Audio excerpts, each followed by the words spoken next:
How's it going, everyone? It's time once again to find some more goofs in Thomas and Friends. Today's episode is James and the Express. I hope you enjoy it.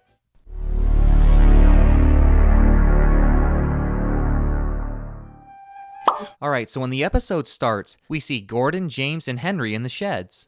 In the last episode, James had a lot of trouble with the troublesome trucks. But James never gave up, and he showed Sir Topham Hatt that he could be a really useful engine. But unfortunately, Gordon and Henry are still teasing him about his past mistakes. Remember when they had to use a bootlace to get you out of trouble, James? Yeah, well, remember that time when Gordon got stuck on a hill? Or that time when Henry wouldn't come out of the tunnel? James tried to change the subject, but Gordon and Henry wouldn't give up. You talk too much, little James. I'm the only engine who can pull the Express. When I'm not there, they need two engines. And this is where I found the first goof. If we take a closer look at Gordon, you'll notice that his buffers are crooked. The indignity. But that's not all. His lamp irons are crooked too. Gordon then tells the other engines that he's never messed up pulling an Express. I seem to know the right line by instinct. The next morning, Gordon was still making fun of James. Wake up, James. Gordon brags that he gets to pull the Express, while James is stuck doing odd jobs. And here comes another goof. In the close-up of James, we can see a little wire attached to Gordon's wheels. And James's eyes look a little wonky. He then sadly left to get Gordon's coaches. James carefully backed up the coaches into the station. They had just been given a new coat of paint. Now watch closely. In the next scene, we see James outside of the station. Notice the blue sky behind him. But seconds later, we see James was in the station the whole time. James told the coaches that he'd love to pull the Express someday. Gordon then gets ready to couple up to the coaches. The coaches were full of passengers. Even Sir Topham Hatt was riding. As soon as the whistle sounded, Gordon left the station. Now as Gordon passes by, take a look at that truck in front of James. Notice the way it's designed. Once Gordon's out of the frame, the truck has a completely different design.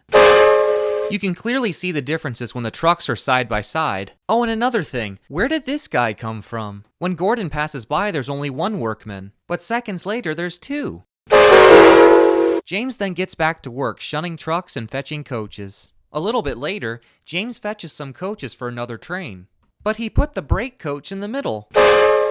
Moments later, Gordon is seen puffing slowly into the station, trying not to be noticed. Ugh, how embarrassing. But James notices right away. Hello, Gordon.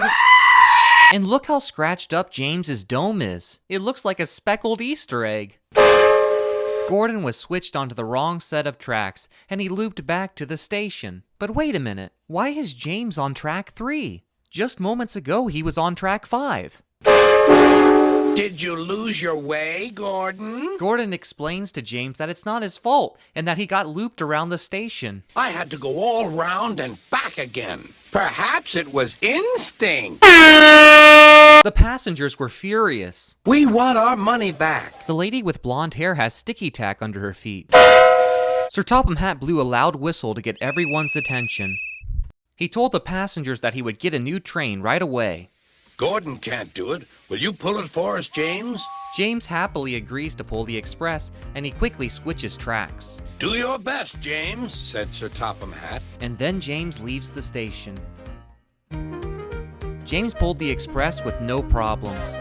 He was loving every minute. And the passengers were cheering for him. Finally, James made it to the station. Sir Topham Hatt was very impressed. Well done. Would you like to pull the Express sometimes? Did you guys see that? The tree behind Sir Topham Hatt moved. Yes, please, answered James. The next day, when James sees Gordon, he's pushing trucks. Gordon says that he enjoys the simple work, and he even congratulates James. You did well with those coaches, I hear. Gordon says he's going to teach the trucks some lessons. Now James and Gordon are good friends, and from time to time, James pulls the Express so that Gordon can take a rest. And this marks the end of the episode. Alright guys, so those were all the goofs that I found in James and the Express. There were quite a bit of goofs in this episode, but it's certainly not the worst.